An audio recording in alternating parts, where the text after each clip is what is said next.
ازيك يا حبيب اخوك؟ عامل ايه؟ بالنسبه لي الخمس سنين اللي فاتوا كانوا سنين كويسه جدا للسينما المصريه. يمكن كان فيهم تمهيد لعوده قويه السينما ترجع فيهم السنين الجايه، وكمان نزل فيهم حبه افلام من الافلام الكويسه فعلا، وكمان افلام من كل الانواع. ما كناش معتمدين على نوع واحد ان هو يرجعنا كسينما قويه. وانا بعد تفكير وتمحيص عملت لك قائمه فيها احسن خمس افلام مصريه في اخر 5 سنين. فيلا بينا. في المركز الخامس تقريبا الفيلم الكوميدي الوحيد في القائمه معانا فيلم سيكو سيكو لطه دسوقي وعصام عمر. سيكو هو صاحب المركز الخامس معانا النهارده، وهو ده لكذا سبب بصراحه، زي ان هو معتمد على كوميديا ذكيه مش مبتذله وبتضحك بجد وهتضحكك من قلبك. وكمان كان في تمثيل حلو قوي قوي من طه دسوقي. يا جدعان طه دسوقي كان عامل دوره بشكل حلو جدا، غير عصام عمر اللي كان عامل دور مختلف عليه ودور مش شبه اي حاجه هو عملها قبل كده وعمله بشكل تحفه. والكيمياء العظيمه اللي موجوده ما بين طه وعصام اللي تخليك مستنيهم مع بعض تاني ومستمتع بظهورهم على الشاشه. وكمان يا جدعان عمر المهندس مخرج واعد بشكل مش طبيعي. الراجل ده فاهم كوميديا وفاهم رتم الضحك ماشي ازاي وفاهم الناس دلوقتي بتضحك على ايه. ومن ذكائه ان هو ما اعتمدش على نوع كوميديا واحد، بالعكس هو عمل كوميديا مواقف وكوميديا افيهات، وكمان الشخصيات اللي على ورق حولها لشخصيات مضحكه. غير طبعا ان محمد الدباح كتب سيناريو حلو ومتماسك لحد كبير. يعني يمكن لو هعقب عليه على حاجه ان تسلسل النهايه بالنسبه لي ما عجبنيش، مع ان النهايه نفسها حلوه. ما تنسوش تقولوا لي يعني لو عايزين حلقه عن سيكو لوحده او اي فيلم معانا في القائمه دي، قولوا لي تحت في الكومنتات. يعني المهم ان الفيلم شدني وشد شريحه كبيره جدا من جيلي، ودي اذكى حاجه في الفيلم. وكمان هو تاني اعلى فيلم ايرادات في تاريخ مصر ب 188 مليون جنيه، وغالبا انا من ساعه ما عملت القناه قلت المعلومه دي 3 مرات او حاجه. وبغض النظر يعني هو بالنسبه لي فيلم ريواتشبل جدا،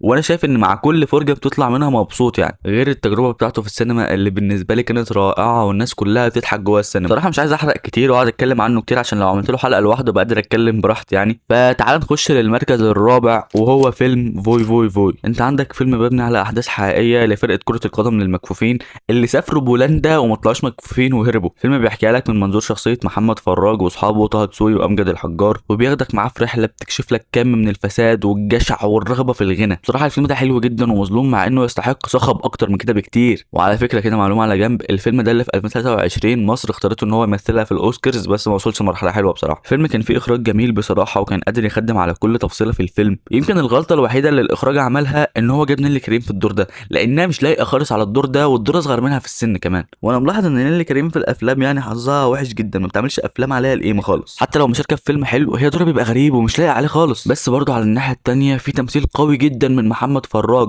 وقدر ينقل كل مشاعر الشخصيه وكل التفاصيل بتاعتها المعقده، وان الراجل مش كويس. بالعكس فراج كان عايز يوصل لك ان ده راجل وحش، ده راجل زباله ما تثقش فيه ما تحبوش. طه دسوقي عمل دور مميز قوي، مشهده وهو بيوصل الدليفري ده كان مشهد حلو قوي قوي يعني. وعلى الناحيه التانيه امجد الحجار كان طالع منه شويه ضحك كويسين غير اللي انا كنت متوقعهم، وبيومي فؤاد ومحمد عبد العظيم كل دول كانوا كويسين يعني. فتعال نخش على القائمه الشرفيه. يعني ايه القائمه الشرفيه؟ القائمه الشرفيه دي هي قائمه فيها افلام كانت ممكن تخش التوب 5 دول، بس بصراحه انا قررت ان هم مش هيخشوا. اولا فيلم كيرة والجن.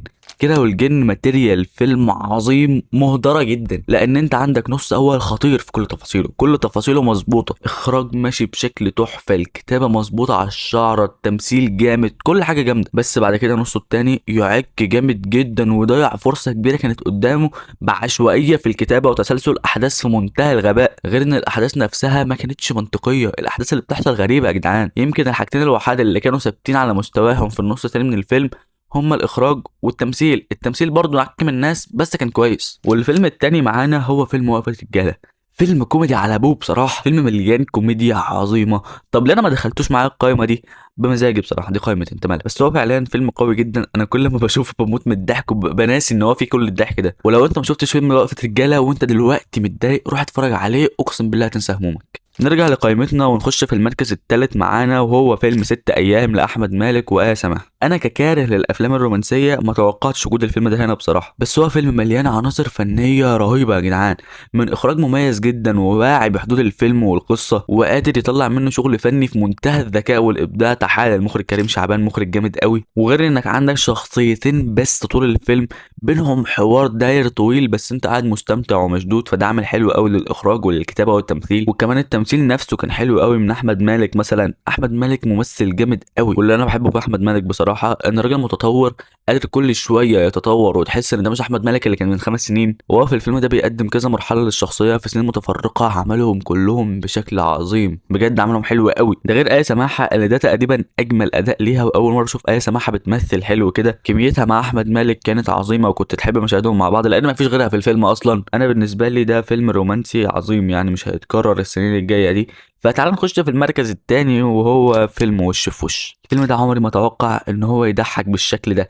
الفيلم ده فيه كم كوميديا مهدور حقها بشكل مش طبيعي. انت وانت داخل تتفرج على الفيلم ده مش هتتوقع ان الفيلم بيضحك لهذه الدرجه اصلا، غير انك عندك اخراج جميل من وليد الحلفاوي. وتحيه ان هو عارف يعمل شغل بالجمال ده في وان لوكيشن بس. والراجل ده كان قادر يوظف كل ممثل في دوره بشكل تحفه، حتى ضيوف الشرف زي مصطفى غريب وعمرو لطفي لبيب، وكمان الابطال زي تايسون او محمد ممدوح اللي كالعاده كان عامل اداء جميل جدا. وامينه خليل اللي انا بشوفها ممثله كويسه قوي يا جدعان، وادائها في الفيلم ده بجد كان كويس. بيومي فؤاد كان جامد فشخ في الفيلم ده، سواء في الكوميديا او في الدراما، عمل شغل تحفه. واكتر ثلاثه علموا معايا اولهم دنيا سامي، اللي لو انت مش مقتنع انها كوميديانه جامده فشخ شوف الفيلم ده دلوقتي حالا. شوف قد ايه دنيا سامي كانت اون فاير في الفيلم ده، وكانت شايله كوميديا الفيلم كلها على كتافها حرفيا. والتاني كان محمد شاهين، اللي ما اظنش ان انا محتاج اعيد وازيد في قد ايه شاهين ممثل جامد، خلاص معروفه يعني. التالت بقى عم سامي مغاوري، يا جدعان الراجل ده جوهره والله، ربنا يخليك يا عم سامي والله حبيبي. تعال نخش للمركز الاول بالنسبه لي، وهو فيلم البحث عن منفذ لخروج السيد رامبو. لو انت متابعني من زمان شويه او من اول ما بدات يعني،